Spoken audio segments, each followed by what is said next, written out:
Resting a sprained ankle isn't just outdated advice.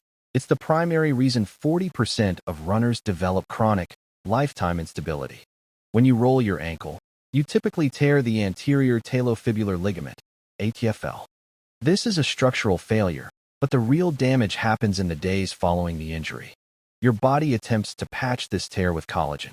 If you stay immobile, that collagen forms randomly, like a messy bowl of dried spaghetti.